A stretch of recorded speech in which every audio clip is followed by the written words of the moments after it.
buenos días, bienvenidos a Costa Rica Noticias este viernes 11 de junio. Yo soy Elki Méndez y estaré con ustedes en esta hora y 30 minutos de información nacional, internacional y deportiva. Recordarles antes de ir con la información que ustedes nos pueden seguir en Facebook, en Sinar Costa Rica Noticias y en Twitter en @SinarNoticias. Antes de empezar con el detalle de las informaciones, ¿qué tal si vamos a ver y escuchar nuestros titulares?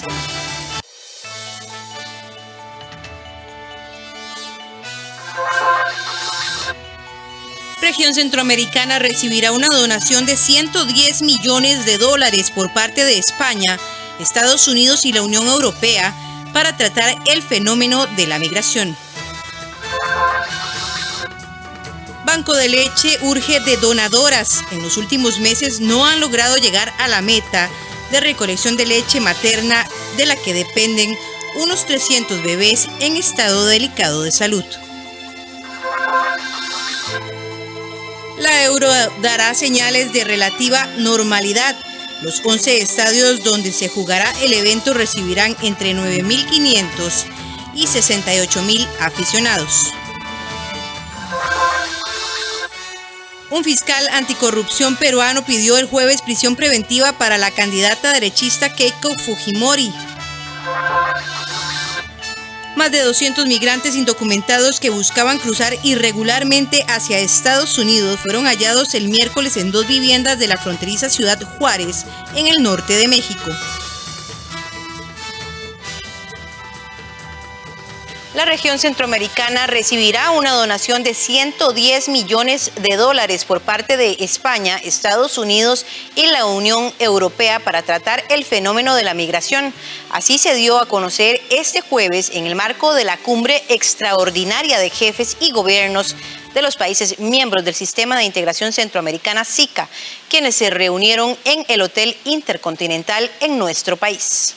La comunidad internacional donó $110 millones a los países de la región centroamericana para la atención de la migración. Así lo dieron a conocer este jueves durante la cumbre extraordinaria del Sistema de Integración Centroamericana SICA y el presidente de gobierno de España, quienes viajaron hacia Costa Rica para participar de este encuentro. Los $110 millones fueron donados una parte por el gobierno de España, el gobierno de los Estados Unidos y de la Unión Europea. Pero ¿cuánto alivia este monto a la región y cómo se distribuirá de manera eficaz esta suma? Esto viene a aliviar el tratamiento de la temática a través de la región, cada uno según sus necesidades. Las problemáticas no son iguales en cada país, pero creo que lo más importante que derivamos, no solo de la reunión de MIRPS que se vio hoy en su tema de solidaridad, sino a través de toda la cumbre y los espacios que hemos tenido, es que debemos abordar la problemática de la migración no solo como migración y no solo desde cada país. Hay que abordarlo regionalmente y como algo que tiene muchos factores de fondo, desde el cambio climático, la violencia, en algunos casos la pobreza, la falta de conectividad. No hay una sola causa en el origen de ello. Durante el encuentro, los países centroamericanos también expresaron su preocupación por la situación que acontece en Nicaragua, debido al arresto de 4 líderes opositores que se postulan como candidatos presidenciales para las próximas elecciones. El presidente de Guatemala, Alejandro Gimatei, hizo un llamado al cese y a la liberación de estos precandidatos. Ahora tenemos que esperar a ser convocados al Consejo Permanente de la OEA para ver si alcanzan los 24 votos, porque si no hay el número mágico de 24, no se le podría aplicar la expulsión a Nicaragua. Pero al final de cuentas no es expulsando a Nicaragua del sistema de la OEA como se van a resolver los problemas internos de Nicaragua. Yo creo que hay que hacerle un llamado al gobierno actual a que permita la participación libre y soberana de todos los nicaragüenses desde el aspirar a un puesto hasta la hora de ir a votar. Los jefes de Estado se reunieron desde buena mañana en el Hotel Intercontinental. El primer encuentro de solidaridad fue de 9 a 11 de la mañana. En él participaron los representantes de los países presentes. Se conversó sobre la migración como un problema que incluye a toda la región y para el cual se requieren acciones de solidaridad y cooperación, más allá de la construcción de muros, así como la mejora de servicios de salud y de educación. También fue parte de la discusión la problemática respecto al cambio climático y la inseguridad. Además, se anunció que a fin de mes Costa Rica le trasladará la presidencia temporal del SICA, la cual ha mantenido durante 6 meses a Guatemala. Consumidores de Costa Rica denunciaron que el Ministerio de Economía busca, a través de un nuevo reglamento, ayudar a las entidades financieras a cobrar intereses más altos en las tarjetas de crédito, mientras que el MEIC afirma que esa información es falsa y se busca generar un balance entre los proveedores de servicios de crédito y los consumidores. Consumidores de Costa Rica manifestó preocupación y a través de un comunicado de prensa indicaron que el Ministerio de Economía incumple con la función que la ley le da de proteger el bolsillo de los ciudadanos. Las afirmaciones se dan después de que Consumidores de Costa Rica informara que la ministra de Economía, Victoria Hernández, pretende ayudarle a las entidades financieras para que puedan cobrar intereses más altos en tarjetas de crédito. Esto a pesar de lo establecido en la ley de usura, que busca por el contrario ajustar las tasas de interés beneficiando a los tarjetavientes. Según manifestó Consumidores de Costa Rica, en el artículo 6 del proyecto liderado por el MEIC y denominado Reglamento de las Operaciones Financieras, Comerciales y Microcréditos que se ofrezcan al consumidor, se ayuda a las entidades financieras para que puedan cobrar más intereses.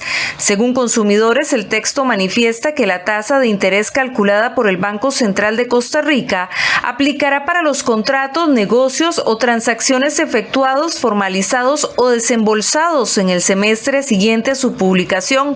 Debido a este escenario, Consumidores de Costa Rica hizo las observaciones pertinentes en la consulta pública, las cuales, según manifestaron, no han sido contestadas. Consumidores de Costa Rica considera que el Ministerio de Economía, Industria y Comercio debería defender los beneficios que los consumidores hemos obtenido con la ley de usura. Sin embargo, el reglamento que sometió hace unos días a consulta pública más bien pretende que los consumidores paguemos más por servicios como las tarjetas de crédito. Desgraciadamente, esta iniciativa no beneficia a los consumidores y le hemos exigido por escrito a doña Victoria Hernández, ministra de Economía, que no lleve adelante esta iniciativa, sino que se respete el objetivo de la ley de usura y que los consumidores paguemos menos por los servicios financieros a los cuales tenemos acceso. Consumidores de Costa Rica ve con suma tristeza y amargura que la señora ministra de Economía, Victoria Hernández, haya puesto en consulta un reglamento que lo que pretende es que usted, yo y todas las personas que tenemos tratos con tarjetas de crédito terminemos pagando más. Intereses que ya habían sido declarados como de usura por la ley que se publicó recientemente van a ser traídos nuevamente al juego a través de un reglamento que pretende emitir el Ministerio de Economía. Esto es una afrenta directa al bolsillo de todos los consumidores, a todas las personas que se han quedado sin trabajo en esta pandemia y que están tratando de hacer de tripas corazón para sobrevivir en estos momentos de crisis. Esto es una afrenta, sin lugar a dudas, en contra de todos los consumidores del país. Ante dichas aseveraciones, el Ministerio de Economía indicó que es erróneo lo mencionado por Consumidores de Costa Rica y que es el Banco Central quien por ley tiene la competencia de calcular y actualizar las tasas de interés. Según el MEIC, la propuesta de reglamento fue sometida a consulta pública por primera vez del 23 de octubre al 5 de noviembre del año anterior y sus observaciones y valoraciones se encuentran disponibles para el público en general en la página del MEIC. Además, explicaron que por la naturaleza de los cambios a dicho reglamento, fue necesario realizar una segunda consulta pública del 14 al 21 de mayo, la cual, tras las observaciones recibidas, se encuentran actualmente en proceso de revisión y ajuste previo a su publicación final. El reglamento ha salido en 2 ocasiones a consulta pública, que es lo que permite a las personas y a las entidades interesadas emitir sus observaciones y sus criterios. Cabe señalar que la Organización de Consumidores no participó de la segunda consulta pública y en este momento estamos en el proceso de sistematizar las observaciones, por lo que el proceso no ha terminado. Por otra parte, quisiera resaltar que es el Banco Central el ente competente para fijar y actualizar las tasas máximas de usura que deben respetar las entidades crediticias que brindan sus servicios a las personas consumidoras. Debemos evitar generar información que tienda a confundir a la población cuando un proceso y un reglamento aún no han sido publicados. El comunicado emitido por el Ministerio de Economía recalcó que esta normativa propuesta busca un balance para la aplicación de la ley tanto para los proveedores de servicios de crédito como para los consumidores. El Tribunal Electoral Interno del PAC definió el 8 de agosto como la fecha para realizar su convención interna. El tiempo de inscripción para los precandidatos vence el 21 de junio y deberán cancelar 5 millones de colones como parte de los requisitos. El Partido Acción Ciudadana realizará su convención interna el próximo 8 de agosto. Según los acuerdos de esta agrupación política, la propaganda electoral se llevará a cabo desde el día 29 de junio del 2021 hasta el 6 de agosto del presente año. El 7 de agosto y el 8 inclusive se dará un periodo de veda, en la cual los precandidatos y tendencias no podrán pautar en medios de comunicación, incluyendo campañas digitales. Además, se acordó que el costo de inscripción será de 5 millones de colones. Precisamente, la precandidata del PAC, Carolina Hidalgo, hizo un compromiso de transparencia para dar a conocer los detalles financieros de su precampaña. Ella pagará su inscripción con ahorros, mientras que el también diputado y precandidato del PAC, Welmer Ramos, dijo estar dispuesto a dar a conocer la lista de los contribuyentes para pagar su inscripción.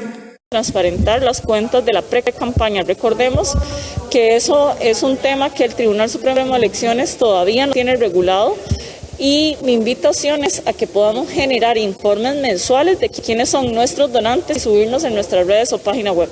En mi caso, lo subiré una vez al mes en la página web y también lo entregaré al partido para transparentar esos fondos.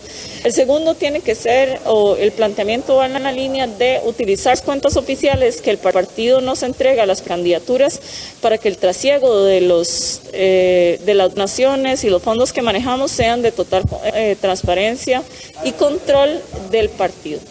El segundo compromiso tiene que ver con no designar personas que tengan posibles vínculos con el narcotráfico o que así haya sido demostrado, por supuesto, y en caso de designarse una persona y posteriormente se compruebe un posible vínculo, pues tomar la decisión de destituir a esas personas en cuanto a los cargos que son responsabilidad de la precandidatura a designarlos. Así tiene que ser, la lista de contribuyentes tiene que estar para todos y tiene que ser de transparencia para que se den cuenta cómo nos financiamos en el Partido de Acción Ciudadana. ¿Quiénes les contribuyentes? Exdiputados, exministros, expresidentes ejecutivos, gente de las diferentes regiones del país, etcétera, etcétera. Nosotros no tenemos grandes empresarios ni tenemos gente que llegue a apostar ahí por deuda política ni por nada, sino que son poniendo poco en aras de hacer un país más equitativo, más de oportunidades para todos. El periodo de inscripción de precandidaturas se extenderá hasta el próximo 21 de junio.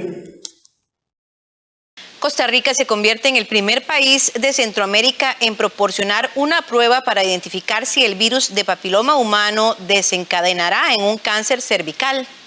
Con el objetivo de que las costarricenses conozcan de manera temprana si tienen algunas células cancerígenas que puedan dar pie al desarrollo del cáncer cervical en los próximos años, el Laboratorio de Docencia en Cirugía y Cáncer de la Universidad de Costa Rica ofrece la prueba llamada HPV Oncotec. La prueba de PPH Oncotec o HPV Oncotec lo que nos permite es ver si existe transformación en esas células. ¿Esto por qué es importante? Porque esa transformación lo que nos dice es si las células van hacia una progresión, si están transformándose en cáncer. Y en este caso sí es importante porque podemos dar entonces tratamiento a la paciente. Esta innovadora prueba consiste en un método molecular y celular que, a diferencia del tradicional Papa Nicolau, tiene una alta sensibilidad, es decir, mayor capacidad de detectar a las mujeres que tienen estas células y especificidad, ya que evita que se entregue un resultado positivo a quienes no tengan células cancerígenas. ¿Qué ventajas tiene esta prueba? Bueno, que puede ser utilizada en pacientes a partir de los 21 años de edad. También que nos va a diferenciar entre lo que es una infección o una lesión de lo que realmente importa, que es la transformación. O sea, nos va a decir a cuáles realmente es importante aplicarle tratamiento o a cuáles pacientes podemos seguir únicamente vigilando en el tiempo. Si encontramos una transformación que me dice que la paciente, su lesión está progresando a convertirse en cáncer, es mejor tratarla de manera temprana. Entonces es como la principal ventaja que ofrece esta prueba. Además tiene una altísima sensibilidad, un altísimo valor predictivo positivo y una muy alta especificidad, que es incluso superior a otras pruebas que se aplican actualmente.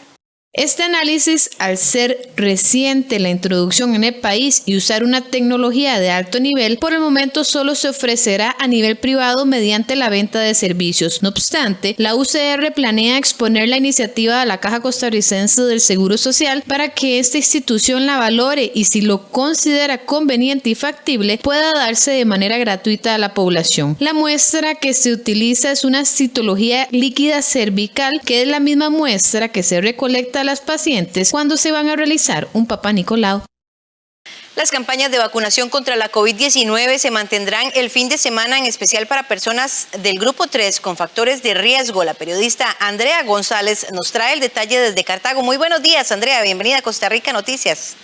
Buenos días, Elke y amigos televidentes. Hoy nos vinimos bastante temprano al gimnasio del Colegio Jesús Jiménez en Cartago, en el puro centro de Cartago, porque aquí están iniciando con el proceso de vacunación para personas con factores de riesgo entre los 18 y los 57 años de edad. Este lugar tiene la salvedad de que no se requiere cita previa para venir. Eso sí, tienen que tener algún factor de riesgo. Nosotros conversamos con don Gustavo Cerdas. Él es el médico encargado de la vacunación en este sitio, y él nos explicó que se requiere de una ficha, o cada persona va a requerir de una ficha previa que se la dan en la entrada. Esto para asegurarse que las personas que ingresen o que esperen realmente van a tener la dosis contra la COVID-19. Veamos lo que nos explicó. Doctor, ¿cuál es la logística en este lugar? Me está comentando que es sin cita previa, ¿y a quiénes están dirigidos? Sí, correcto. Esta es una campaña de vacunación que está dirigida a las personas entre los 18 y 57 años con factores de riesgo. Estas personas no tienen que sacar citas previamente porque nosotros los vamos recibiendo así como van llegando, valoramos sus factores de riesgo y empezamos con la vacunación. ¿En qué grupo están en este momento y el horario que tienen para estos días? Bueno, como le digo, es el grupo número 3 con factores de riesgo y estamos con el horario de 7 de la mañana a 4 de la tarde o a acabar la cantidad de dosis que tenemos. ¿Tienen proyecto para fin de semana? ¿Y cuál es la ventaja de abrir entre fines de semana y a qué público se dirige esos días? Sí, bueno, como le digo, es solamente la gente del área de salud de Cartago y con factores de riesgo. Estamos incluyendo sábados y domingos, pensando en que para poder ampliar más la cantidad de gente que podamos abarcar. ¿Cuál es la meta de vacunación para estos días? Bueno, como le digo, ahorita nosotros vamos a estar inclusive hasta el domingo.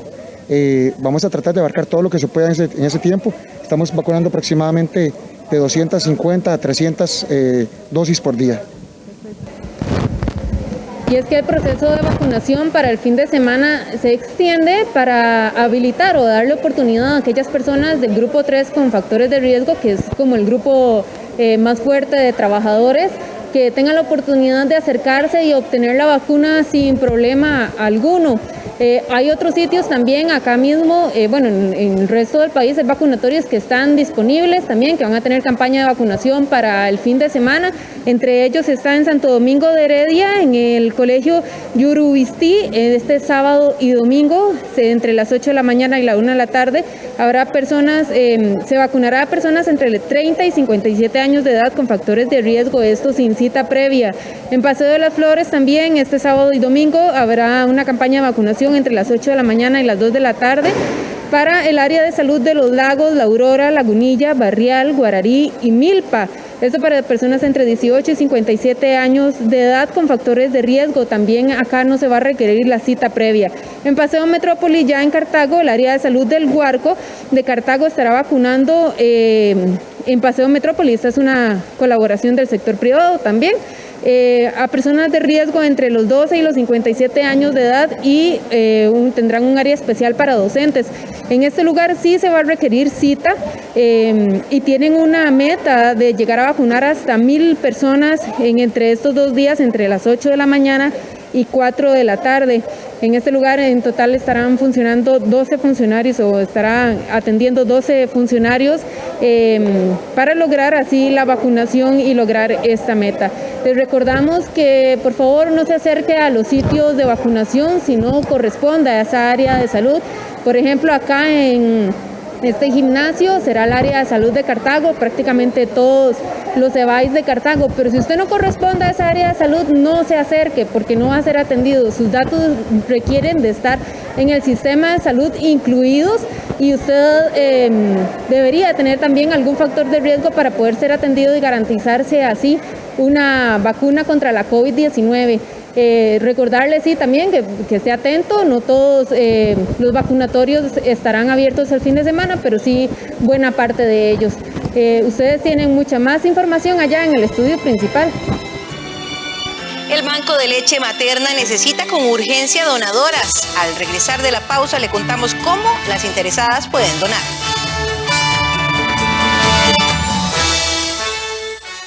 Yo apoyo a mi nieto Felipe cuando hace tareas de la escuela. Juntos hacemos un horario antes e incluimos tiempo para descansar y jugar. Nos gusta conversar y llegar a acuerdos. Eduquemos sin castigo físico ni trato humillante. Formemos con amor y respeto. PANI y Gobierno de la República. Si me llegara a pasar algo, quiero que me prometas que cuidarás de Rizzo. Una comida para el corazón. Una historia familiar que nos conmoverá. De lunes a viernes a las 11:30 de la mañana. Solo en 13. Costa Rica Televisión. Aquel puente que usted quería quedó ahí atrapado en las redes de un sistema político que no permiten que las decisiones avancen.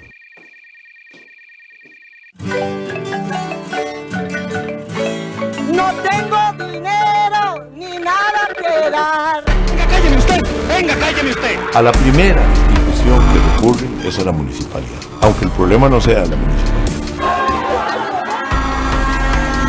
¿Cuál pandemia? No podemos ignorar los hechos solo porque no nos gustan o porque no estamos de acuerdo con ellos. Si un Estado se compromete solamente con una cierta creencia religiosa, excluye y discrimina al resto de la ciudadanía que no comparten esas visiones de vida. A la gente le encantaría tener las carreteras que hay en Suecia y pagar los impuestos que se pagan en Guatemala. Estamos viviendo a la inercia, no estamos tomando las decisiones para dar unos 50 años de bienestar. Animales políticos. Estreno el 27 de junio, los domingos a las 7 de la noche, con repetición los martes a las 8:30 de la noche. En 13, Costa Rica Televisión.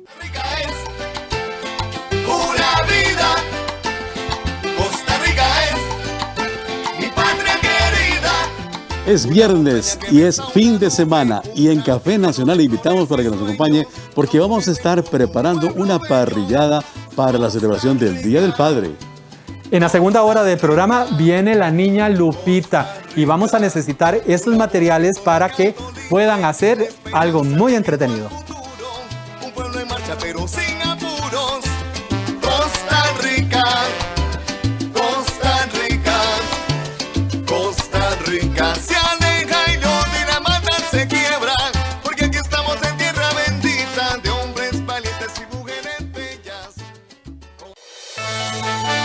El Banco de Leche urge de donadoras. En los últimos meses no han logrado llegar a la meta de recolección de leche materna, de la que dependen unos 300 bebés en estado delicado de salud. Actualmente el banco cuenta con menos de 50 donantes, cuando lo ideal es un mínimo de 70 madres. El Banco de Leche Materna hizo un llamado urgente a todas aquellas madres que se encuentran en periodo de lactancia para enlistarse como donadoras de leche materna. A la fecha, más de 300 bebés dependen de la leche materna de donantes. Durante el 2020, en un periodo de pandemia, fueron 576 niños los que recibieron el fluido biológico. Actualmente, el banco reporta una baja importante de donantes, ya que solo tienen 50 madres de un mínimo de 70 que requieren para cubrir la demanda. demanda. La doctora Helen Treminio, directora del laboratorio del Hospital de la Mujer, explicó que la mayoría de los bebés que requieren de esta leche al nacer son prematuros y no tienen sus órganos aún desarrollados para poder ingerir otro alimento como las fórmulas, por lo que la leche materna se vuelve la diferencia entre la vida y la muerte. Esto es urgente, señores, porque hoy, independientemente de la pandemia, siguen naciendo bebés en condiciones críticas. Por lo mismo, los instamos a bendecir a los demás, así como Dios los ha bendecido a ustedes con un bebé sano y con la producción suficiente de leche, para que aquellos que son pequeñitos, que pesan 600, 800 gramos, podamos ayudarlos y ayudar a esas familias, a esos padres que se encuentran desesperados por tener a sus bebés en una unidad de cuidados intensivos. El banco de leche suple a pacientes del Hospital Calderón Guardia, el Hospital San Juan de Dios, el mismo Hospital de las Mujeres Dr. Adolfo Carid y el Hospital de Niños. Sin embargo, con la recolección actual no se logra atender la demanda. En las últimas semanas, 7 madres tuvieron que retirarse del programa de donación debido a que ingresaron a sus jornadas de trabajo regular o porque dejan de producir excedente de leche. ¿Quiénes podrían donar? Bueno, aquellas madres que están en periodos de lactancia, que se encuentran sanas y estén produciendo leche suficiente para sus bebés y para donar a aquellos menores en condiciones críticas. En este momento, 7 mamás se han retirado del programa, lo que significa que tenemos un desabastecimiento bastante franco. Ocupamos aproximadamente mínimo de 70 a 100 donantes. En este momento estamos con 50 y no podemos seguir suministrando este fluido a los bebés que están muy mal en el Nacional de Niños, en el Calderón Guardia y en el hospital nuestro, que es el Hospital de las Mujeres. Las madres que se convierten en donantes tendrían para garantizar que tanto el menor como ella se encuentran en condiciones estables. Durante el 2020, el Banco de Sangre implementó toda una estrategia que permite a las madres donar sin tener que salir de sus casas y utilizar la técnica correcta para evitar la contaminación del fluido. La donación no es algo complejo porque durante la pandemia nos reinventamos. Estamos tratando de que las mamás no salgan de la casa. Nosotros nos presentamos hasta el mismo lugar donde ellas viven y si es necesario les tomamos ahí las muestras de sangre y en el caso de la recolección, una vez a la semana iríamos a presentarnos personal de nosotros, femenino, responsable, lo suficientemente cariñoso para tratarlas con el respeto que se merecen. Estaríamos presentándonos en sus hogares y recolectamos la leche. Algo importante de mencionar es que esta lechita no se recolecta en cualquier frasco, porque muchas mamitas ya tienen leche almacenada en bolsitas. Lamentablemente esa no nos sirve lechita que esté almacenada en frascos estériles. Esos mismos frascos nosotros se los suministramos y en el momento en que vamos a retirar la leche, estaríamos reabasteciendo a la mamá de nuevos frascos. Si desea ayudar, puede contactarse al Banco de Leche al teléfono 25 23 59 00 en la extensión 5725. Ok, si es así, súper. El presidente Carlos Alvarado condenó las detenciones del régimen nicaragüense de Daniel Ortega contra 4 líderes opositores y precandidatos presidenciales para las elecciones en ese país en noviembre. En los últimos días, las autoridades policiales han detenido a Cristiana Chamorro, Félix Maradiaga, Juan Sebastián Chamorro y Arturo Cruz, quienes se encuentran con arresto domiciliario. Alvarado calificó esta situación de lamentable, repudiable y terrible y agregó que no es posible que 4 candidatos estén en prisión en medio de un proceso electoral que se celebrará en noviembre. El mandatario indicó que se comunicó con el secretario general de la Organización de Estados Americanos, Luis Almagro, para conocer las acciones que se tomarán a raíz de lo acontecido en Nicaragua. De caras a un proceso electoral en noviembre, estén hoy en prisión. Se debe garantizar a la comunidad internacional la integridad física de estas personas. En ese sentido, el día de hoy me comuniqué con el secretario Almagro para informarme de qué acciones desde la OEA está considerando adoptar y tenemos que darle una cercana evolución a esa situación. Un cansancio extremo y hasta la imposibilidad de sacar algo positivo de este tiempo de pandemia es parte del día a día del personal de salud. Además, tras 15 meses de atender esta emergencia nacional y a pesar de estar vacunados, el miedo al contagio continúa en quienes atienden a los pacientes más críticos por COVID-19. Hoy, en nuestra cápsula Voces del Epicentro, le contaremos la historia de Luis Diego.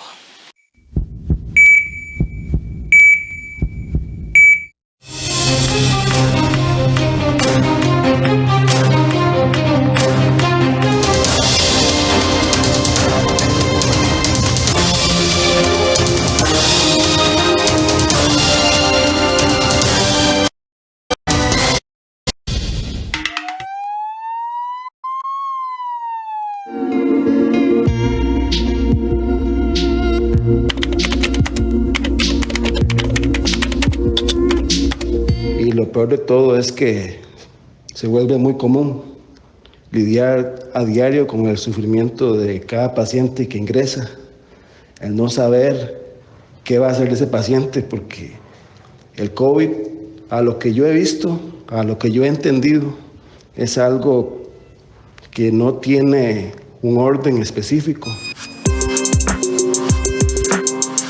Tratamos de darlo lo mejor que podemos, aunque ya estamos cansados, de verdad que ya estamos cansados. El equipo de protección es muy incómodo, nos cuesta respirar, nos da miedo que se nos rompa. Me cuesta mucho rescatar algo positivo de todo esto. La verdad es que trato de pensar y no encuentro. Esto, en el momento donde estamos, en el punto donde estamos, no hay nada que podamos rescatar positivo. Ya estamos cansados, estamos agotados. Queremos que esto acabe un poco. De mi parte voy a seguir dándolo todo.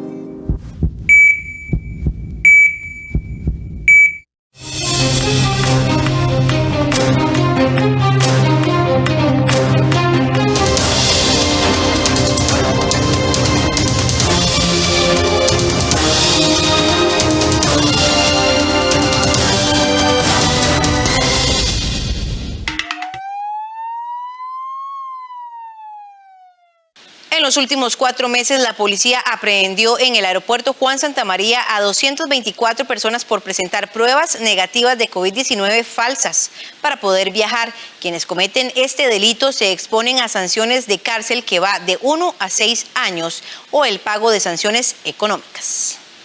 Desde que comenzaron a reanudarse los vuelos para diferentes partes del mundo y que exigen la prueba negativa de COVID-19 para ingresar a esos países, se comenzaron a presentar casos de personas que tratan de salir del territorio nacional con pruebas falsas.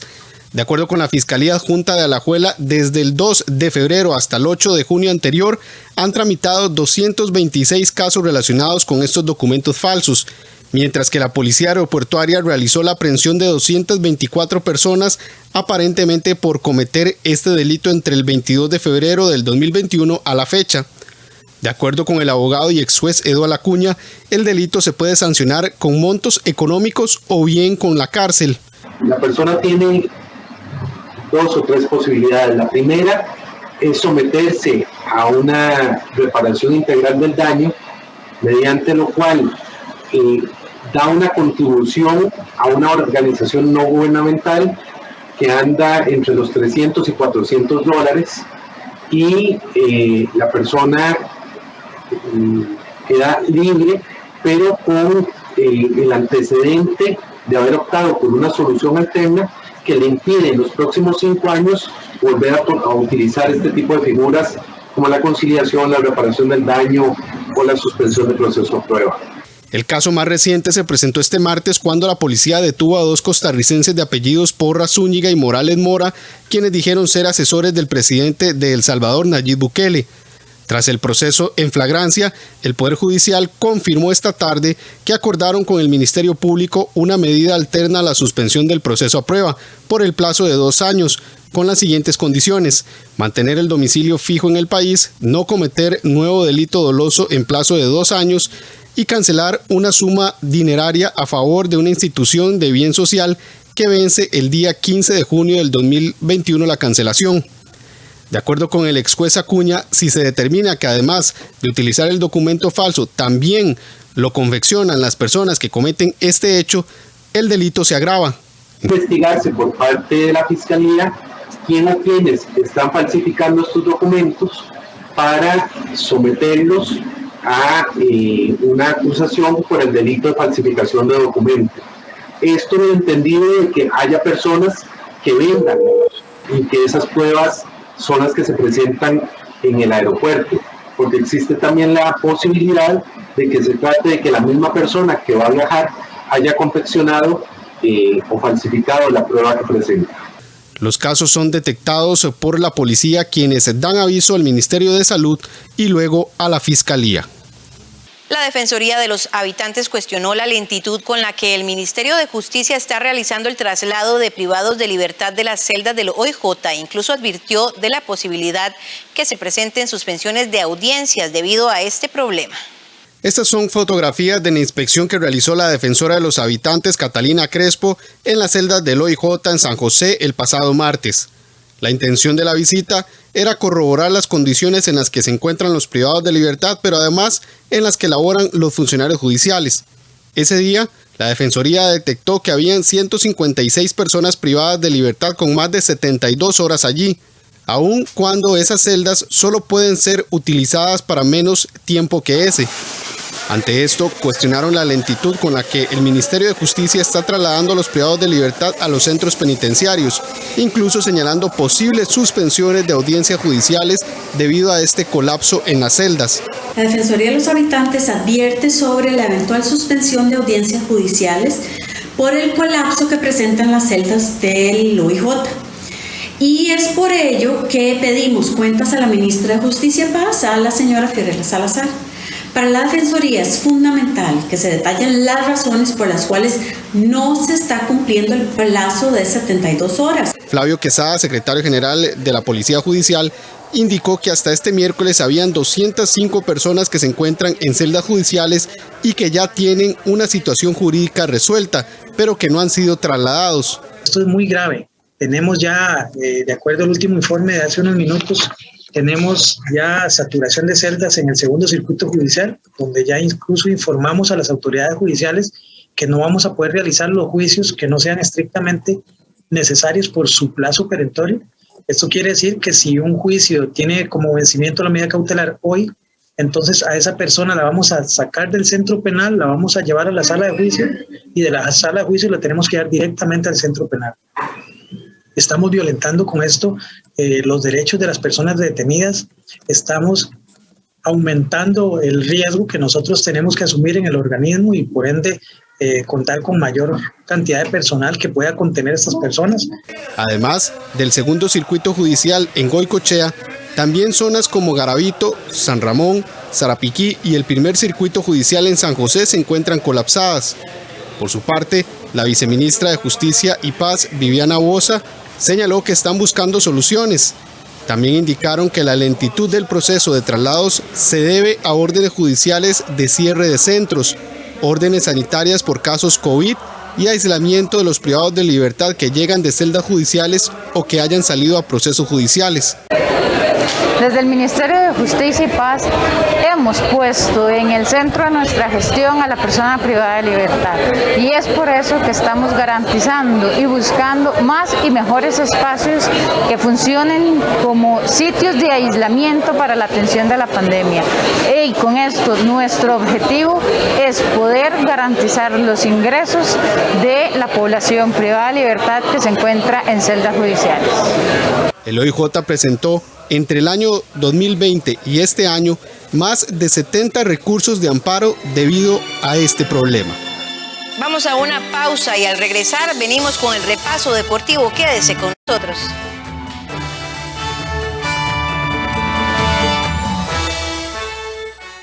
Es urgente que ahorremos agua. Mientras nos enjabonamos las manos y lavamos los platos, cerremos la llave y al abrirla reduzcamos la presión del agua. Revisemos que no existan fugas en el servicio sanitario. Reguemos las plantas de noche y con un recipiente pequeño. Al lavar, aprovechemos el agua con una tanda completa de ropa.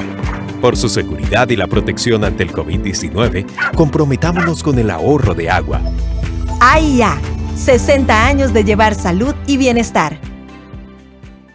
Para celebrar la Semana de la Salud Mental, presentamos en nuestro espacio Documentales UNED, Hospital Carlos Sáenz Herrera, Centro de Apoyo Hospitalario, el miércoles 9 de junio a las 9:30 de la noche y el sábado 12 de junio a las 4:30 de la tarde. En 13, Costa Rica Televisión. Andrés. Sí, hago el show. ¿Qué hacías? Sentada esperando el cumpleaños. Faltaba poco para que mi abuela llegue a los 95 años. Y a mí me empezó a preocupar la idea de que sea su último cumpleaños. Un montón, ¿eh? Que lo cumpla feliz. Qué lindas flores, qué lindas. Te amo. Gracias. Feliz cumpleaños. La Abuela Sofía, los sábados a las 5 de la tarde. En 13, Costa Rica Televisión. Mi hija Ariana disfruta mucho ver tele y le explico la importancia de también descansar y alimentarse bien. Por eso definimos horarios tomando en cuenta lo que ella quiere y llegamos a acuerdos. Eduquemos sin castigo físico ni trato humillante. Formemos con amor y respeto. PANI y Gobierno de la República. Muy buenos días, muchas gracias por continuar con Costa Rica Noticias. Vamos a hacer un repaso de la información de los deportes. La Euro dará señales de relativa normalidad. Los 11 estadios donde se jugará el evento recibirán entre 9.500 y 68.000 aficionados. El torneo de selecciones dará inicio este viernes en Roma ante más de 17.250 personas que presenciarán el duelo entre Italia y Turquía. Poco a poco van quedando atrás los juegos con gradas vacías, sin cánticos y sin el color que los aficionados le dan al fútbol. En algunas partes del mundo el público está regresando a los estadios y ahora la UEFA da una señal esperanzadora en una competencia tan importante como la Euro 2020. Este evento debió realizarse el año pasado, pero fue pospuesto por la pandemia de la COVID-19. Aunque no será igual que las ediciones anteriores, 24 selecciones no se sentirán solas en los estadios, ya que en todos los juegos habrá público. A los 11 escenarios donde se disputará la Euro se les permitió un aforo de entre 22% y 100% del total de la capacidad, lo que significa entre 9.500 y 68.000 aficionados según el estadio. El Parken en Copenhague, Dinamarca, podrá tener entre 9.500 y 12.500 personas. Es el reducto que contará con menos seguidores. Caso contrario es el Puskás Arena en Budapest, Hungría, que puede utilizar toda la capacidad del estadio, 68.000 aficionados. La final se podrá jugar ante 22.000 personas, aforo permitido para el mítico Wembley en Inglaterra, un estadio con capacidad para 90.000 fanáticos. El torneo continental iniciará este viernes a la 1 de la tarde en el Estadio Olímpico de Roma con un juego del Grupo A. Italia recibirá a Turquía ante más de 17.250 personas. A partir del sábado habrá 3 juegos por día, en horarios de 7 de la mañana, 10 de la mañana y 1 de la tarde. El primer gran partido de la Euro se jugará el domingo,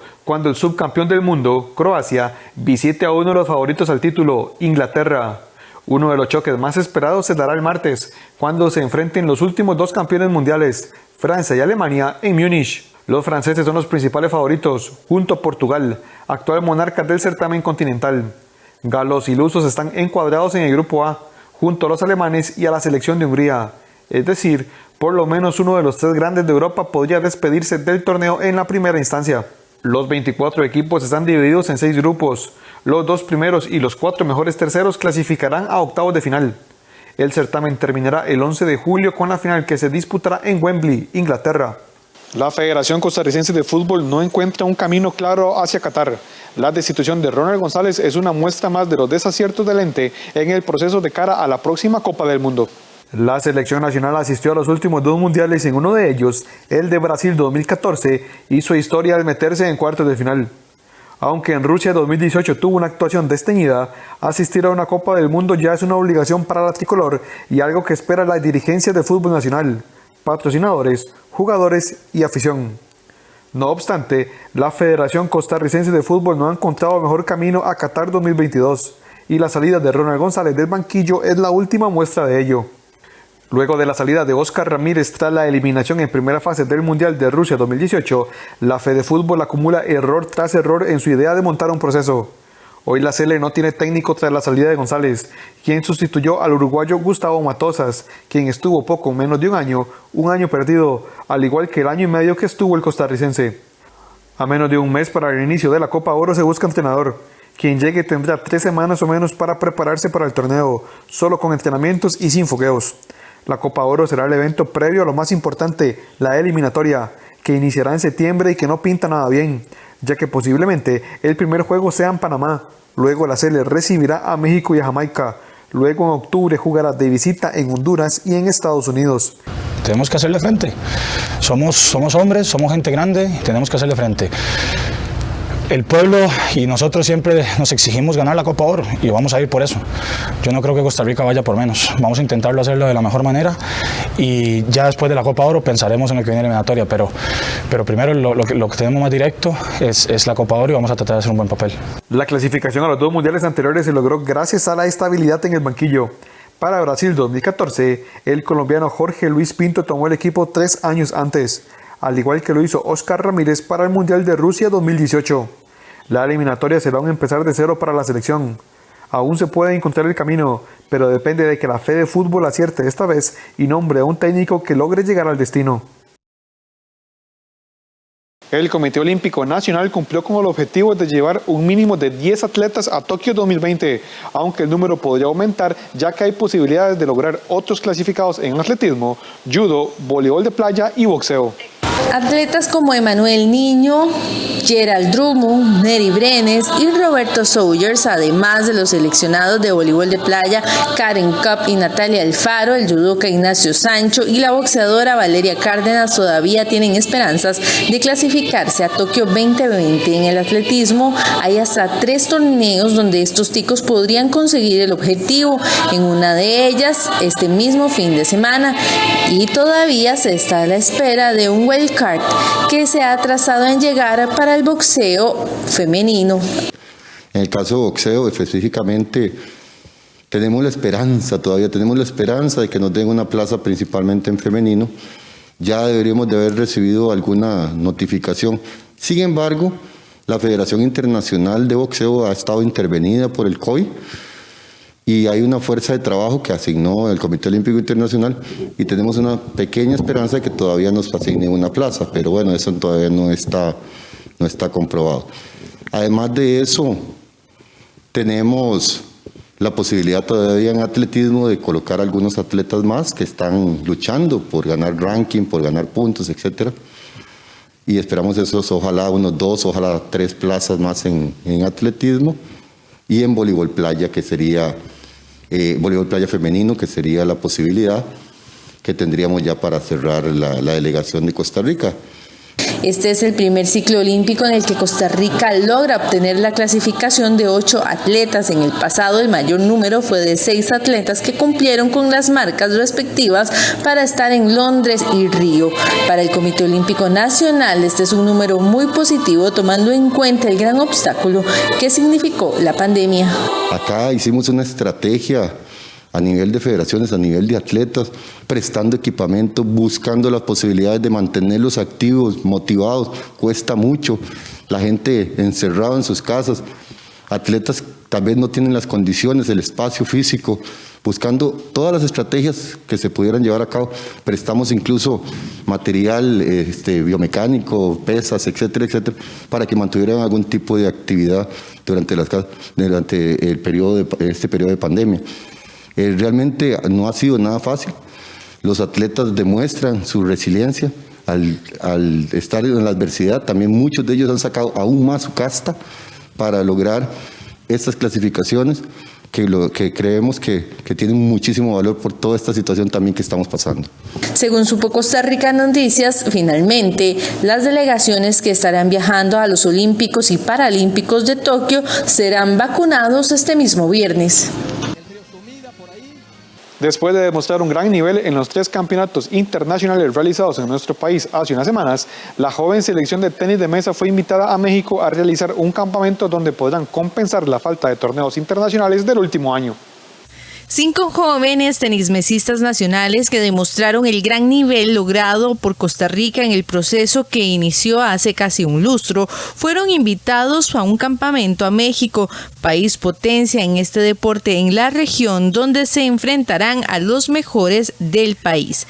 Han quedado muy impresionados con el nivel que ha presentado Costa Rica últimamente. No solo en los torneos que hubo acá en Costa Rica, sino también en el campeonato centroamericano U15, U19 que hubo en Guatemala. Allí pudieron observar la evolución que han tenido nuestros atletas, ¿verdad? Nuestros jugadores. Y debido a eso, ellos tienen una competencia ya regional muy importante y la provincia de Yucatán nos hace llegar esa invitación. La invitación fue dirigida a Daniel Araya, Alfredo Sánchez, Ricardo Azofeifa, John López, Alejandro Montoya y Elías Vega. En este caso son 6 atletas, todos van a asistir, gracias a Dios se pudo conseguir, excepto Elías Vega, que al final no pudo concretarse. Esta selección, que comprende edades entre los 13 y 21 años, donde destacan tenismesistas como Daniel Araya, han dejado a todos en la región más que sorprendidos por su juventud y elevado nivel, y tendrán la oportunidad de compensar la falta de roce internacional que ha provocado desde hace más de un año la pandemia de la COVID-19. Y a nosotros nos beneficia porque obviamente debido a la pandemia no hemos tenido la oportunidad de mucho fogueo ni mucho roce internacional. Entonces esto es una invitación súper importante y a mi parecer es un ganar-ganar. Ganan ellos y ganamos nosotros con el fogueo de todos los chicos, que al final son los más beneficiados para esto. Los 5 ticos ya tienen su boleto para viajar a México. Allá se les proporcionará la alimentación y el hospedaje. Luego de que la justicia de Brasil diera luz verde a la Copa América, las selecciones que competirán en ese torneo ya están llegando a sus sedes. Solamente Argentina hará base en su país. En un ambiente atípico, la Copa América comienza a tomar forma. La selección de Bolivia llegó el jueves a Brasil para disputar el máximo torneo continental, que comenzará el domingo.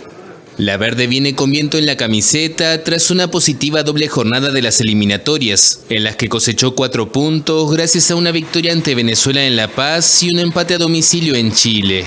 El debut de los dirigidos por el venezolano César Farías será el lunes ante Paraguay en Goiânia, por la primera fecha del Grupo B. Los seleccionados tuvieron que modificar su planificación a pocas semanas del torneo, que originalmente iba a disputarse en Argentina y Colombia. La realización del evento es cuestionada desde varios sectores en Brasil, el segundo país con más muertos por coronavirus del mundo y que espera una tercera ola de la pandemia. No todas las selecciones se instalarán en territorio brasileño, ya que Argentina decidió que hará base en su propio país y que viajará específicamente para cada partido. Eso es toda la información deportiva. Nos vemos el próximo lunes, esperando que tengan un excelente fin de semana. Gracias, Kennedy. Para el fin de semana, ¿qué hay de deportivo? Ya empieza la Eurocopa, que inicia el día de hoy. Entonces ya tenemos bastantes partidos importantes en Europa, e inclusive ya el domingo inicia lo que es la Copa América, también para los que les gusta el fútbol. Para los amantes del fútbol hay agenda. Hay muchísimo fútbol, igual ya estamos en playoffs de NBA, también hay final de Roland Garros, un torneo muy seguido para los amantes del tenis. Es un fin de semana bastante lleno de deportes para todos aquellos que quieren estar manteniéndose en su casa, en su burbuja, y disfrutar de esto. Perfecto, Kenneth, muchísimas gracias. Con mucho gusto. Y las elecciones en Perú se ponen cada vez más tensas y con la corrupción en medio de la polémica. Al regresar tendremos un análisis sobre la situación política de este país de América del Sur. La Junta de Protección Social lucha junto a organizaciones sociales contra el COVID-19. Gracias a la Junta salvamos muchas vidas en nuestro albergue. 1.400 millones de colones fueron aprobados para apoyar a cientos de personas adultas mayores en situación de COVID. Entre ellos, se benefició el albergue de rehabilitación al alcohólico adulto mayor indigente. Gracias por comprar los productos de la Junta. Junta de Protección Social, para hacer el bien. Fukuko es una joven despistada, pero con un corazón enorme e ideas innovadoras. no me di cuenta de algo tan sencillo como esto. ¡Ah! ¿Qué tienes? ¿Estás bien, Fukuko? Enamorada de Manpei, un inventor atrevido e ingenuo. Quiero probar otros tipos de fideos. Eso me va a dar la inspiración. ¡Vengan! ¡A probar! ¡Manpoku Ramen para todos! Juntos tendrán grandes aventuras. Realmente hay muchos tipos de fideos en el mundo, ¿no es así? Sí. Manpoku, barriga llena. ¡A vender todo!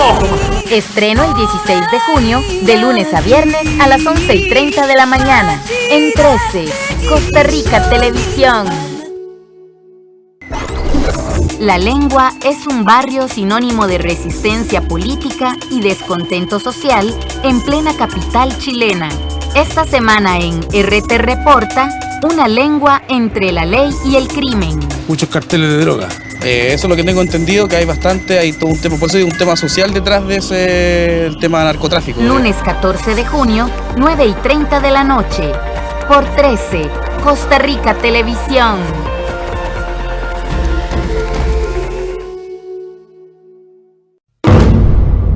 En nuestro espacio Dominio Documental, continuamos el viaje con un equipo de televisión peruana, unos científicos y militares, que se adentran en la zona peruana del continente de hielo. Antártida, alerta roja. Este jueves 10 de junio a las 10 de la noche, con repetición el domingo 13 a las 10 de la mañana. Aquí en 13, Costa Rica Televisión. Un fiscal anticorrupción peruano pidió el jueves prisión preventiva para la candidata derechista Keiko Fujimori por haberse reunido indebidamente con un testigo del caso de Odebrecht. Un fiscal anticorrupción peruano pidió el jueves prisión preventiva para la candidata a la presidencia Keiko Fujimori, cuando el resultado del balotaje presidencial del domingo sigue abierto. El fiscal José Domingo Pérez justificó el pedido indicando que Fujimori se ha reunido indebidamente con un testigo del caso Odebrecht. La candidata está investigada por recibir presuntamente dinero ilegal de la constructora brasileña para sus campañas de 2011 y 2016, cargos que ella niega. Como no ha sido condenada, pudo postular a la presidencia. Pero si no gana, deberá ir a la cárcel por este caso, por el que ya estuvo 16 meses en prisión preventiva, hasta mayo de 2020. Con el 99% de las mesas escrutadas, el izquierdista Pedro Castillo tiene una ligera ventaja de unos 79.000 votos, que le ha llevado a lanzar mensajes en tono de seguro vencedor. El miércoles, Fujimori pidió al órgano electoral de Perú que anule 200.000 votos del balotaje y dijo esperar la revisión de otras actas que, según aseguró, ponen en juego 500.000 de sufragios. Y para ampliar esta información está con nosotros Vicente Ábalos, politólogo peruano, a quien le damos los buenos días. Bienvenido a Costa Rica Noticias, Vicente. Muy buenos días con Costa Rica, un país que todavía no tengo el gusto de conocer, pero espero que muy pronto será así. Buenos días y gracias por la invitación. Vicente, tal vez ponernos un poco en contexto antes de hablar sobre lo que ocurrió ayer con la detención preventiva de la candidata Keiko Fujimori, entender un poco qué es lo que ha ocurrido desde el pasado domingo cuando empezó el conteo, el escrutinio de los votos, que ha sido muy incierto, que ha tenido muchos sub y bajas y que ha cambiado. Arrancó con una victoria de poca diferencia para Keiko Fujimori, que luego a principios de esta semana se convirtió en una victoria de la misma dimensión, con muy pocos votos a favor de Pedro Castillo. ¿Por qué en Perú ocurre un evento que tiene tanto tiempo para que se pueda lograr definir por lo menos provisional o informalmente a un presidente? Porque en este momento ni siquiera se podría decir que ninguno de los dos está bastante a la cabeza para informalmente prever. Sí, es importante tomar en consideración que las elecciones del día domingo fueron unas elecciones que eran bastante polarizadas, probablemente las más polarizadas que hay en el país desde el retorno a la democracia en el año 2000. Y son además unas elecciones que vale la pena tener en cuenta, no fueron lideradas por dos candidatos que, entre comillas, recibieron un apoyo electoral minoritario, ¿no? En la primera vuelta electoral. Castillo llegó aproximadamente con el 20% de los votos a la segunda vuelta y Keiko Fujimori llegó con un porcentaje menor. Juntos no sumaban ni el 40% de las preferencias electorales. Es decir que en realidad buena parte del voto que han recibido ambos ha sido un voto de oposición al otro candidato, ¿no? Por un lado, Keiko Fujimori, que es una persona sobre la cual hay investigaciones judiciales en curso, acusaciones, ¿no? Y por otro lado, Pedro Castillo, que bueno, es un candidato novato, novicio, ¿no? Si bien es cierto que ya pertenecía al mundo sindical, pero sobre el cual evidentemente han habido muchas acusaciones, ¿no? Independientemente de que estas acusaciones tengan mérito o no, han habido muchas acusaciones de Pedro Castillo como un promotor del chavismo, de la izquierda, etc. Entonces, estas elecciones, a grandes rasgos, no han sido un proceso electoral de Keiko Fujimori contra Pedro Castillo, sino del antiqueikismo o el antifujimorismo contra el antiizquierdismo, ¿no? Estas elecciones ya se veían de por sí bastante, con un margen, digamos, bastante estrecho, ¿no? En las proyecciones previas. Y lo cierto es que en este preciso momento, con más o menos el 99.2% de las actas contabilizadas, tanto a nivel nacional como de votantes en el extranjero, la diferencia entre ambos candidatos es más o menos 70,000 votos. 70,000 votos, ¿no? Keiko Fujimori ha logrado obtener un 49.796%, mientras que Pedro Castillo tiene un 50.204%, lo que implica que los resultados son bastante apegados, ¿no? Nuevamente una diferencia de aproximadamente 70,000 votos, donde evidentemente la ventaja la tiene Pedro Castillo hasta el momento, ¿no?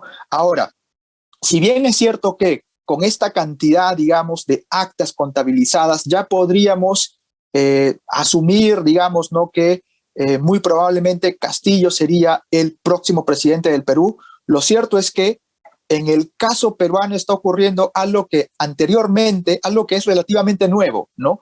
Que es la disputa de las elecciones, ya no en las urnas, sino en el conteo de los votos y en la revisión de las actas. Es decir, si bien es cierto que la mayoría de las actas contabilizadas, más o menos el 99.2%, ya han sido tomadas en cuenta, ¿no? Lo cierto es que hasta el momento hay aproximadamente 745 actas que han sido observadas. ¿Cuáles son los motivos de observación de un acta? Pues que, por ejemplo, es ilegible o que, por ejemplo, tal vez faltan algunas firmas, digamos, hay determinados requerimientos para observar un acta, ¿no? Lo cierto es que hay 745 actas observadas, ¿no? Que bajo un cálculo conservador representan aproximadamente 120,000 votos, ¿ok? 120,000 votos, ¿no? 120,000, 150,000 votos. Y por otro lado, el día miércoles, Keiko Fujimori ha anunciado que iba a presentar recursos de nulidad contra 802 actas, ¿no? ¿Y a qué nos referimos con recursos de nulidad? Nos referimos a solicitudes de irregularidades bajo las cuales lo que solicitaría Keiko Fujimori y su partido sería invalidar estas actas y que los resultados de ellas sean sacadas del conteo ya establecido. Entonces, 802 actas, estamos hablando de aproximadamente 200,000 votos en juego también, ¿no? De zonas donde principalmente ha ganado Pedro Castillo, el oponente. En ese sentido, pues, por un lado tenemos 745 actas observadas, aproximadamente unos 150,000 votos, y por otro lado tenemos una solicitud de Keiko Fujimori de nulidad para 802 actas. Hablamos ahí aproximadamente de 200,000 votos.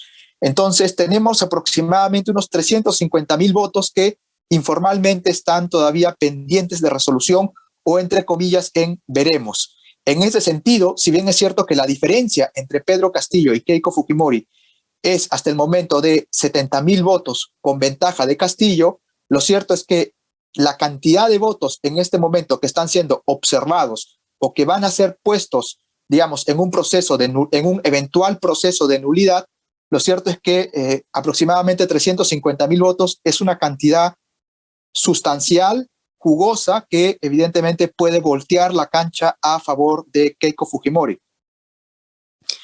Precisamente esa incertidumbre, Vicente, y quisiera ir por partes porque hay muchas cosas que analizar, muchos aspectos y aristas que resultan bastante interesantes en estas elecciones.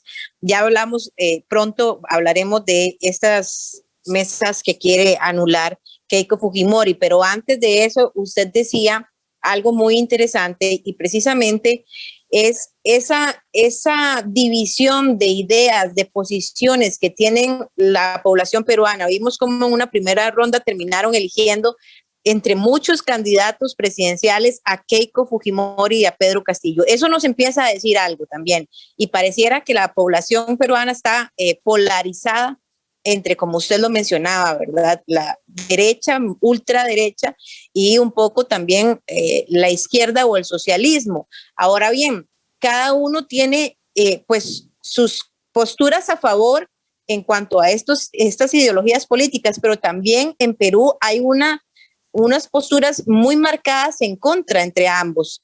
Pedro Castillo, a pesar de ser un candidato nuevo, por decirlo así, en la política, también está quiera o no vinculado de alguna forma a los movimientos sociales de izquierda. Se le asocia, según la cultura peruana, a lo que es también el comunismo y en sí casi que por default, por decirlo de alguna manera, al terrorismo que ha atacado por mucho tiempo la ideología comunista que viene en Perú de grupos como Sendero Luminoso, Tupac Amaru. Pero vamos al otro lado, vamos al lado de Keiko Fujimori, que ha estado muy vinculada a la corrupción, que nos parece súper interesante también que sea una candidata presidencial con un proceso legal abierto de muchísima trascendencia. ¿Cómo ocurre esto y cómo los peruanos al final, sin importar, como usted dice, la figura como tal, sino su ideología, terminan eligiendo entre uno de ellos? Sí, a ver, es importante tomar en cuenta que en el Perú lo que hemos visto en estas últimas elecciones, ¿no?, donde han participado aproximadamente 16 partidos políticos, ha sido un alto grado de fragmentación, ¿no? Es decir que hemos tenido una cantidad grande de candidatos donde muchos de ellos han ido concentrando el voto de tal manera que los dos candidatos que quedaron para la segunda vuelta, Castillo y Fujimori, ambos, si los sumamos, son aproximadamente el 35% de los votos de la primera vuelta. Es decir, que aproximadamente un 65% de los electores no los consideraban como su primera opción. ¿Ok? No los consideraban como su primera opción. Entonces, de alguna manera, esa fragmentación política ha generado que también los peruanos hayamos ido a las urnas, ¿no?, a elegir entre opciones que nunca fueron nuestra primera opción, ¿ok? Que nunca fueron nuestra primera opción, ¿no?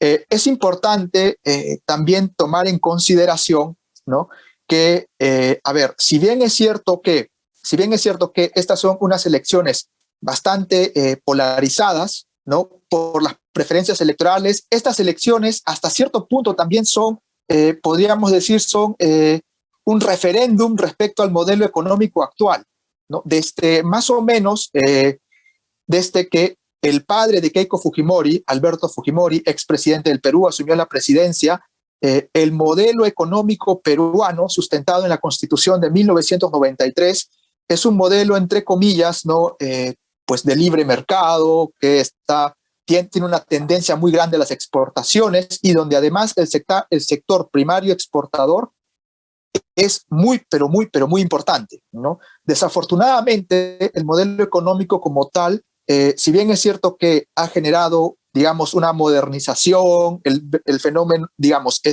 modelo económico, ¿no?, y el boom, por ejemplo, la diversidad de las exportaciones, los tratados de libre comercio, el boom, por ejemplo, minero, si bien es cierto que eso ha generado modernidad, lo cierto es que no ha tenido un mayor impacto en la disminución de las diferencias socioeconómicas, es decir, en relación a la desigualdad.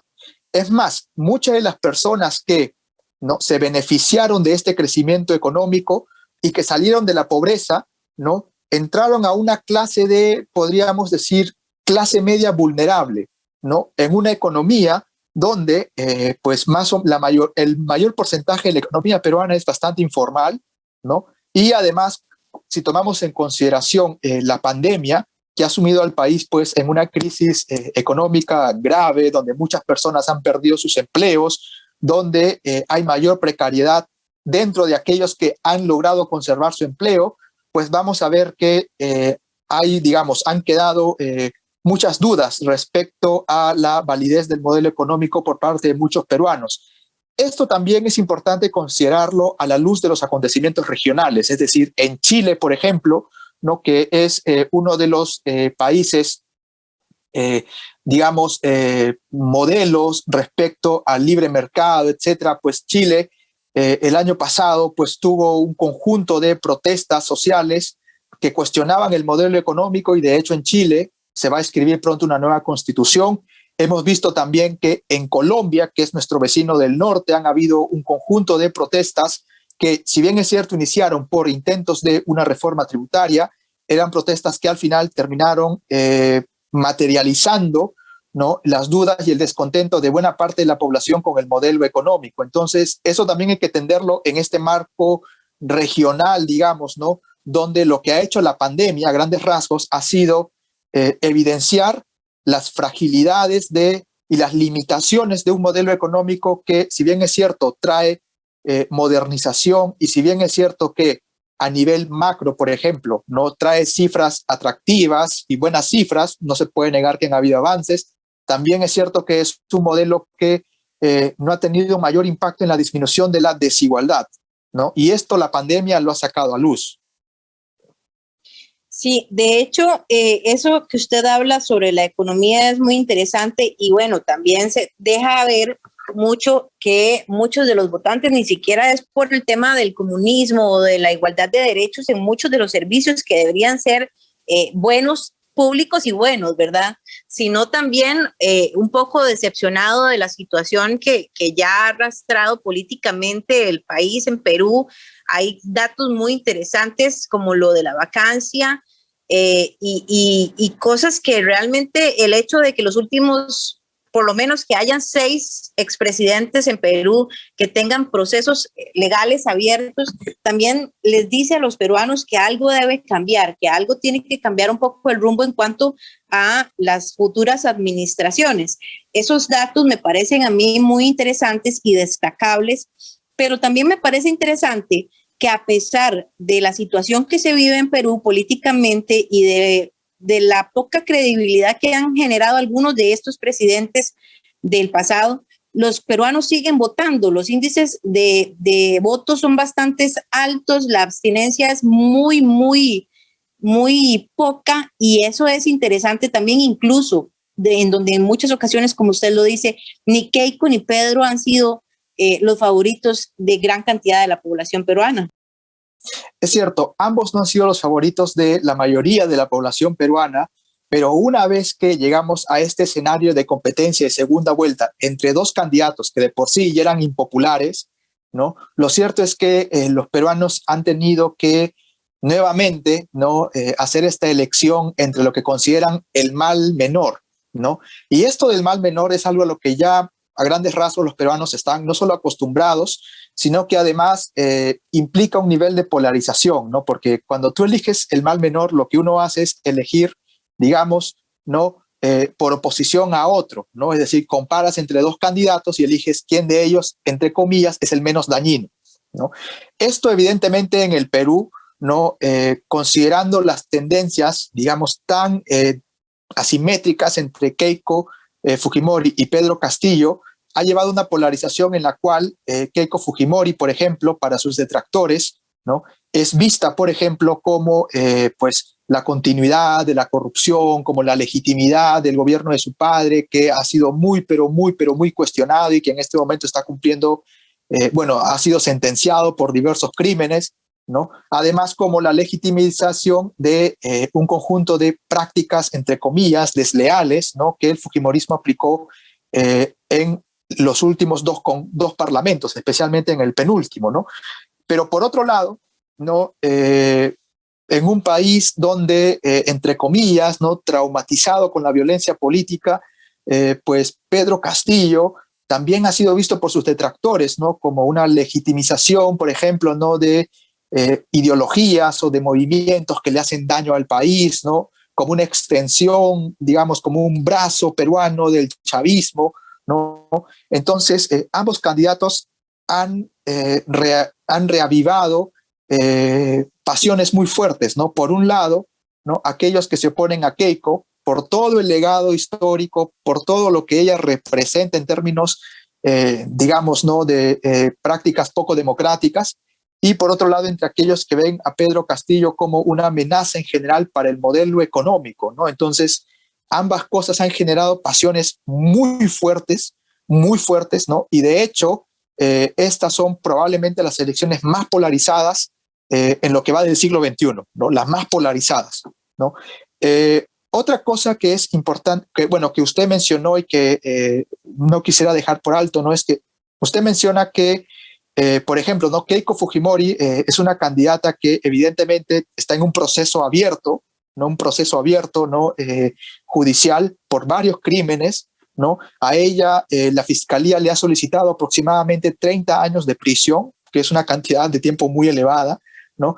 Y si bien es cierto que esto mella mucho la legitimidad de Keiko Fujimori, ¿no? Y si bien es cierto que esto la hace impopular con la mayoría de peruanos, ¿no? Lo cierto es que el fujimorismo como tal tiene un núcleo duro de electores, ¿no? Un núcleo duro de electores que le ha permitido a ella llegar a la segunda vuelta, ¿no? Y una vez que llegas a la segunda vuelta, pues en términos generales, en el caso peruano, lo que tienes que hacer es ganarte el favor de los que se oponen al otro, más que necesariamente convencerlos, ¿no?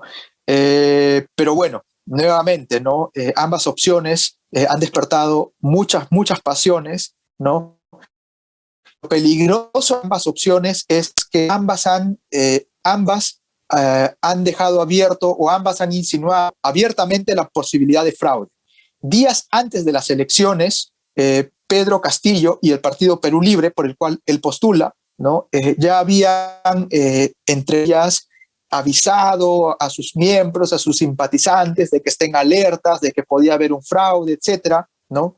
Ya luego, cuando los resultados electorales favorecían a Pedro Castillo, ¿no? Quien ha dado gritos de fraude ha sido Keiko Fujimori y su partido político Fuerza Popular. Entonces, de ambas fuerzas, no solamente ha habido acusaciones muy fuertes, sino que ambas han puesto en tela de juicio la credibilidad y la legitimidad del sistema, bueno, en general, no solo del sistema electoral, sino de estas elecciones, ¿no?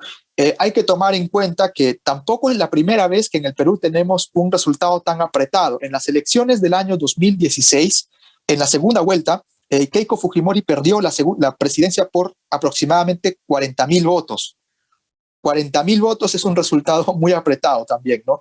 Y en este caso, con una diferencia tan pequeña que divide a Keiko Fujimori de Pedro Castillo como de 70,000 votos aproximadamente, al parecer la estrategia de Keiko Fujimori ya no consistiría principalmente en voltear este resultado a través de la revisión de las actas, pedidos de nulidad, etcétera, ¿no? Y de hecho, esta al parecer es la primera vez que en la política peruana un candidato organizado o la candidata, alguien participante, digamos, de una segunda vuelta ha tenido la capacidad de organizar logísticamente una campaña de este tipo como para solicitar pues cientos de actas como nulas, ¿no? Vicente, ya para terminar, porque nos quedan muy poquitos minutos. Sí, por supuesto. Eso que usted menciona es interesante, la nulidad de las actas, porque precisamente le juega una mala pasada dentro de lo que cabe a Keiko Fujimori cuando ayer la Fiscalía decide declarar también prisión preventiva para la candidata presidencial, que además tiene un acercamiento con uno de los testigos que es parte del proceso de investigación por el caso Odebrecht.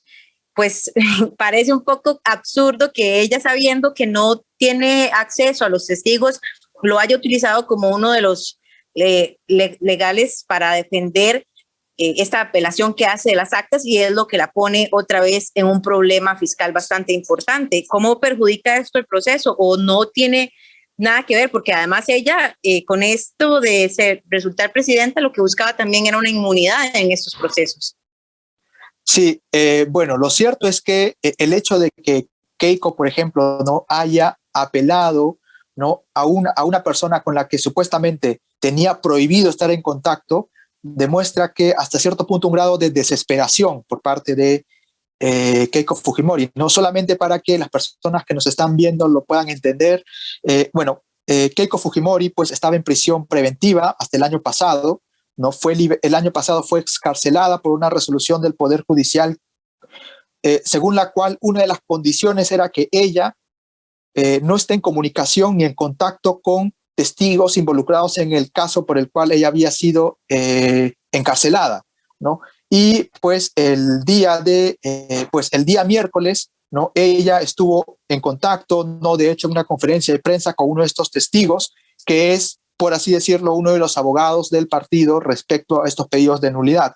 Entonces, es cierto que este pedido, independientemente de los medios legales que tenga el pedido de la Fiscalía para solicitar que Keiko regrese nuevamente a prisión por haber incumplido con las condiciones de su encarcelamiento, independientemente de los méritos legales que esto tenga, lo cierto es que es hasta cierto punto inoportuno también, ¿no? Porque nosotros sabemos que cuando hay elecciones, la percepción de neutralidad es muy importante, muy, muy importante, ¿no? Entonces, que en este momento, por ejemplo, de un conteo tan apretado, por ejemplo, ¿no?, haya un pedido para que una de las candidatas, ¿no?, vaya a prisión preventiva, independientemente de los méritos legales, ¿no?, porque nosotros entendemos que el sistema judicial tiene que trabajar a su propio ritmo y a su propia cuenta, pues independientemente de eso es algo que llega en mal momento, ¿no?, y que podría echar luces, digamos, y que podría hacer que muchos de los seguidores de Keiko, por ejemplo, no clamen que ha habido un tipo de interferencia, una persecución política, etcétera, ¿no? Es importante señalar también que el día miércoles, el secretario general de Perú Libre, el partido político por el cual Pedro Castillo ha postulado a la presidencia, el secretario general de Perú Libre estaba sentenciado por corrupción, ¿no? Y el día miércoles, una resolución del Poder Judicial le ha anulado la sentencia por corrupción. Entonces, si tomamos en cuenta que de uno de los participantes y al otro día piden que una candidata participante regrese a prisión, desafortunadamente estos son eventos que, independientemente de los méritos legales que tengan, independientemente de las cuestiones técnicas, pues llegan en mal momento, ¿no? Y son bastante inoportunos y pueden ayudar a que ambas partes, por ejemplo, no clamen que hay especialmente por parte de Keiko Fujimori, ¿no?, que hay intervención política, ¿no? Es importante, y lamento mucho robarte este tiempo, pero es importante tomar en cuenta que todos los juicios políticos que ha afrontado, todos los juicios en general que está afrontando Keiko Fujimori, el hecho que haya estado, por ejemplo, en prisión, si bien es cierto que ¿no?, le quitan legitimidad ante la mayoría de los peruanos, lo cierto es que para sus seguidores duros, ¿no?, para los fujimoristas duros, ¿no?, todo eso es visto o es enarbolado como un caso de persecución política, ¿no? Es decir, todos estos, investigaciones, juicios, para los fujimoristas son muchas veces utilizadas como un caso de mártir, ¿no? O sea, Keiko Fujimori para muchos de ellos es una mártir, es una perseguida. Entonces, si bien es cierto que estas investigaciones tienen un impacto en la legitimidad de Keiko ante el peruano promedio, ante sus seguidores duros, esto probablemente solamente hace que Keiko sea vista pues a grandes rasgos como una perseguida o como una mártir. Perfecto, Vicente. Muchísimas gracias por acompañarnos esta mañana en Costa Rica Noticias. Muchas gracias y que tengan todos ustedes un muy buen día. Gracias por la oportunidad. Gracias nuevamente a Vicente Ábalos desde Perú, que nos atiende en Costa Rica Noticias para ampliar esta información tan importante de lo que está ocurriendo en este país sudamericano. Y vamos a una pausa y ya venimos con el último bloque informativo y el desarrollo internacional. Ya volvemos. Es urgente que ahorremos agua. Mientras nos enjabonamos de las manos y lavamos los platos, cerremos la llave y al abrirla reduzcamos la presión del agua. Revisemos que no existan fugas en el servicio sanitario. Reguemos las plantas de noche y con un recipiente pequeño. Al lavar, aprovechemos el agua con una tanda completa de ropa. Por su seguridad y la protección ante el COVID-19, comprometámonos con el ahorro de agua. AIA, 60 años de llevar salud y bienestar. Si me llegara a pasar algo, quiero que me prometas que cuidarás de Ritsu. Una comida para el corazón. Una historia familiar que nos conmoverá. De lunes a viernes a las 11:30 de la mañana. Solo en 13. Costa Rica Televisión. La geografía austral hizo de Chile un país desértico en toda su área costera. Hasta septiembre del año pasado, aquí había agua. Es por eso que el agua se ha convertido en un bien muy preciado. Esta semana en Economía Creativa, al rescate del agua en Chile. Economía Creativa, domingo 13 de junio, 8:30 de la mañana. Por 13, Costa Rica Televisión.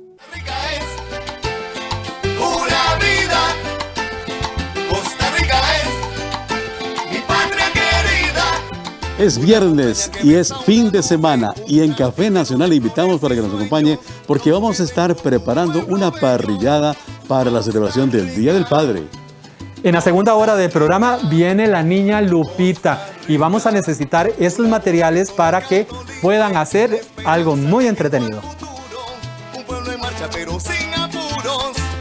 Costa Rica, Costa Rica, Costa Rica se aleja y los dinamatas se quiebran, porque aquí estamos en tierra bendita de hombres valientes y mujeres bellas. Más de 200 migrantes indocumentados que buscaban cruzar irregularmente hacia Estados Unidos fueron hallados el miércoles en 2 viviendas de la fronteriza Ciudad Juárez, en el norte de México, donde permanecían hacinados, así lo informaron autoridades locales. Más de 200 migrantes indocumentados que buscaban cruzar ilegalmente hacia Estados Unidos fueron hallados el miércoles hacinados en 2 viviendas de la fronteriza Ciudad Juárez, en el norte de México. Según la Secretaría de Seguridad Local, el grupo conformado por ciudadanos de Guatemala, Honduras, El Salvador, Nicaragua, Ecuador, Brasil y México llevaba más de un mes encerrado.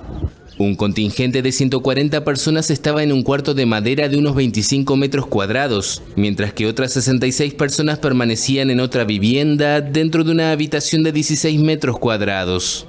El calor que tenemos en la ciudad más el calor corporal pues genera una acelerada deshidratación de estas personas. Personal de migración detuvo a 128 personas por no contar con documentos para permanecer en México, mientras que el resto fue llevado a un albergue municipal. Uno quiere salir adelante, por eso se arriesga de cruzar.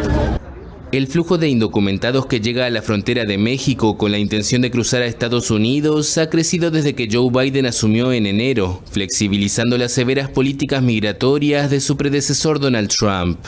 Según autoridades estadounidenses, solo en abril se registraron unas 178.000 detenciones de indocumentados en la frontera, en su mayoría centroamericanos, la cifra más alta en 20 años. El actual nivel de vacunación en Europa no basta para evitar un resurgimiento de la pandemia, advirtió el jueves la Organización Mundial de la Salud, instando a evitar el error que provoca el aumento de casos en el verano de 2020. El actual nivel de vacunación contra el coronavirus en Europa no es suficiente para evitar un resurgimiento de la pandemia. Eso advirtió el jueves la sección europea de la Organización Mundial de la Salud. Aunque hemos llegado lejos, no hemos llegado lo suficientemente lejos. La cobertura de vacunación está lejos de ser suficiente para proteger a la región de un resurgimiento. La distancia por recorrer antes de alcanzar al menos el 80% de cobertura de la población adulta sigue siendo considerable. También debemos recordar que estar vacunados no evita automáticamente que nos enfermemos o propaguemos el virus.